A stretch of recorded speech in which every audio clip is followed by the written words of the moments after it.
Le gourami perlé est un poisson qui brille de 1000 petits points dans l'eau. Voyons comment lui offrir un aquarium adapté.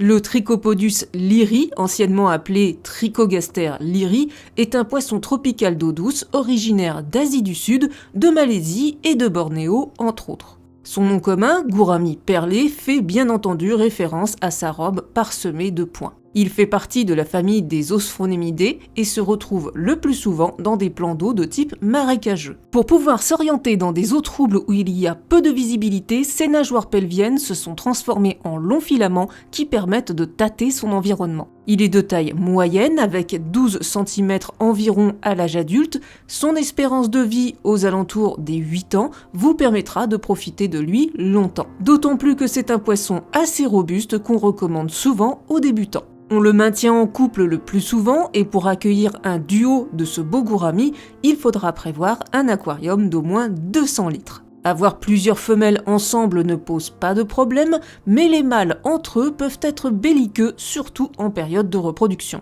Le gourami perlé préfère évoluer proche de la surface où il cherche des zones d'ombre. Il faut donc lui fournir quelques plantes flottantes comme des salvinia, de la pistia ou encore des lentilles d'eau. Un aquarium de type asiatique bien planté le comblera, mais il faut tout de même veiller à lui laisser de l'espace de nage. Comme beaucoup d'autres gouramis, il préfère une eau calme sans trop de courant. Le filtre de l'aquarium sera de préférence réglé sur un débit doux et sans faire de remous de surface. L'utilisation de pompes à air, de bulleurs est aussi à éviter. Les gouramis ont la particularité d'avoir un organe de respiration auxiliaire appelé labyrinthe qui leur sert à respirer l'air de surface quand l'eau n'est pas assez oxygénée. C'est l'un des gouramis les plus calmes et pacifiques. Il convient très bien pour un aquarium communautaire car il ignore totalement les autres espèces de poissons. Évitez-lui tout de même la présence de poissons trop vifs ou trop agressifs ainsi que d'autres espèces de gouramis. Il peut vivre avec des tétras, des dagneaux, des rasbora, des ancistrus, des otocinclus et bien d'autres encore. Les gouramis perlés sont omnivores à tendance insectivore. Ils acceptent tout type de nourriture lyophilisée,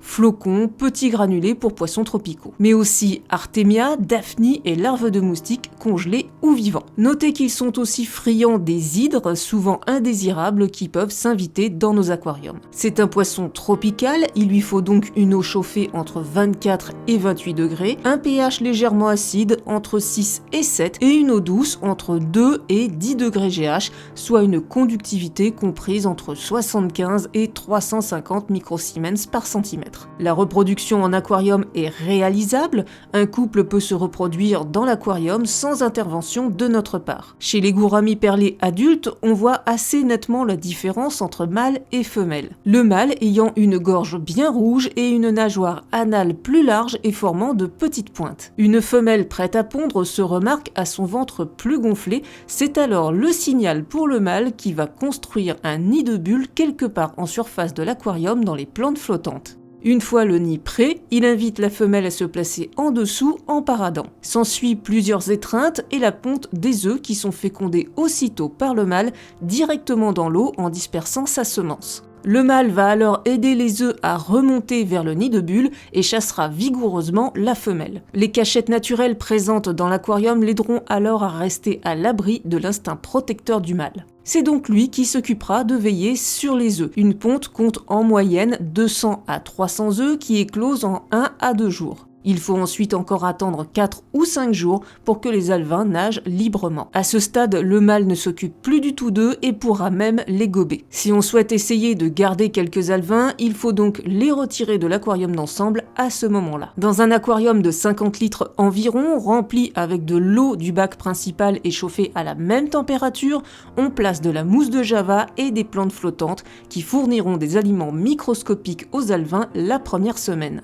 On pourra ensuite les nourrir avec des Noplidartemia et de la nourriture sèche réduite en poudre. Leur croissance est très lente et ils sont sensibles aux changements de température les 3 premiers mois. Et voilà pour cette nouvelle fiche. Si ça vous a plu, pensez à laisser un like pour me soutenir et éventuellement à vous abonner à la chaîne pour ne pas rater la sortie des prochaines vidéos. Pour finir, un grand merci pour l'aide apportée par mes contributeurs qui me permettent de continuer à faire vivre la chaîne. On se dit à très vite, bye bye.